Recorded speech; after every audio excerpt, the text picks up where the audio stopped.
షర్మిల అమ్మాయి కాదు, ఎవ్వరు కూడా మా ప్రభుత్వాన్ని ఇరకాటంలో పడేసే ధైర్యము చేయలేరు, ఏమీ చేయలేరు.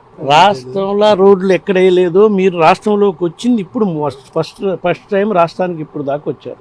మొన్నటి దాకా వారు తెలంగాణ రాష్ట్రంలో తెలంగాణ ఆడబిడ్డనని చెప్పి ఎక్కడ పోరాటం చేస్తానో ప్రజలకు అండగా నిలబడతానని చెప్పారు. రాష్ట్రానికి వచ్చింది ఈరోజే కదా, ఒకసారి చూసి మాట్లాడమనండి.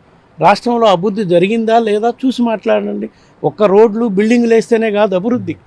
పేదలకి ఏ ఇబ్బందులు లేకుండా చేసుకోవడం కోసం ఎన్ని కార్యక్రమాలు చేశామో, అభివృద్ధి కార్యక్రమాలు ఎన్ని చేశామో, అభివృద్ధి కార్యక్రమాలు చేయకుండా 2014 నుంచి 19 వరకు ఈ రాష్ట్రాన్ని ఏ విధంగా దోచుకున్నాడో చంద్రబాబు నాయుడు ఆయన అడగమనండి. మేము అభివృద్ధి చేశాం, మీరు వస్తే చూపిస్తాం కూడా. రాష్ట్రంలో ఏ విధంగా అభివృద్ధి చేశాము, ఏ విధంగా ఆదాయ వనరులను పెంచడం కోసం రాష్ట్రంలో 10 ఫిషింగ్ హార్బర్స్ నిర్మిస్తున్నాం, 3 ప్రధాన పోర్ట్స్ను నిర్మిస్తున్నాం, ఇంటర్నేషనల్ ఎయిర్పోర్ట్ నిర్మాణం మొదలుపెట్టాం. ఇన్ని కార్యక్రమాలు చేస్తున్నాం. ఇవన్నీ చెప్పుకోవడానికి మేము సిద్ధంగా ఉన్నాం. కానీ మీరు ఈరోజే రాష్ట్రానికి వచ్చారు పక్క రాష్ట్రం నుంచి.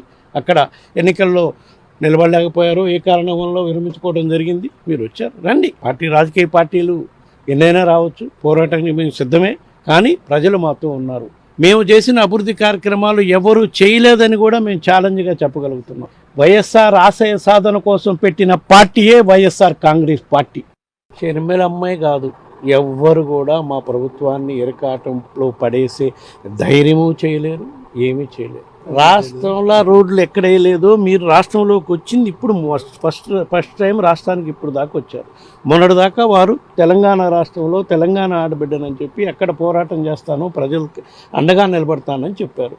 రాష్ట్రానికి వచ్చింది ఈరోజే కదా, ఒకసారి చూసి మాట్లాడమనండి.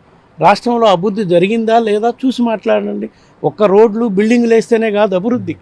పేదలకి ఏ ఇబ్బందులు లేకుండా చేసుకోవడం కోసం ఎన్ని కార్యక్రమాలు చేశామో, అభివృద్ధి కార్యక్రమాలు ఎన్ని చేశామో, అభివృద్ధి కార్యక్రమాలు చేయకుండా 2014 నుంచి 19 వరకు ఈ రాష్ట్రాన్ని ఏ విధంగా దోచుకున్నాడో చంద్రబాబు నాయుడు ఆయన అడగమనండి. మేము అభివృద్ధి చేశాం, మీరు వస్తే చూపిస్తాం కూడా. రాష్ట్రంలో ఏ విధంగా అభివృద్ధి చేశాము, ఏ విధంగా ఆదాయ వనరులను పెంచడం కోసం రాష్ట్రంలో 10 ఫిషింగ్ హార్బర్స్ నిర్మిస్తున్నాం, 3 ప్రధాన పోర్ట్స్ను నిర్మిస్తున్నాం, ఇంటర్నేషనల్ ఎయిర్పోర్ట్ నిర్మాణం మొదలుపెట్టాం. ఇన్ని కార్యక్రమాలు చేస్తున్నాం. ఇవన్నీ చెప్పుకోవడానికి మేము సిద్ధంగా ఉన్నాం. కానీ మీరు ఈరోజే రాష్ట్రానికి వచ్చారు పక్క రాష్ట్రం నుంచి. అక్కడ ఎన్నికల్లో నిలబడలేకపోయారు, ఏ కారణం వల్ల విరమించుకోవడం జరిగింది. మీరు వచ్చారు, రండి. రాజకీయ పార్టీలు ఎన్నైనా రావచ్చు, పోరాటానికి మేము సిద్ధమే. కానీ ప్రజలు మాతో ఉన్నారు. మేము చేసిన అభివృద్ధి కార్యక్రమాలు ఎవరు చేయలేదని కూడా మేము ఛాలెంజ్గా చెప్పగలుగుతున్నాం. వైఎస్ఆర్ ఆశయ సాధన కోసం పెట్టిన పార్టీయే వైఎస్ఆర్ కాంగ్రెస్ పార్టీ.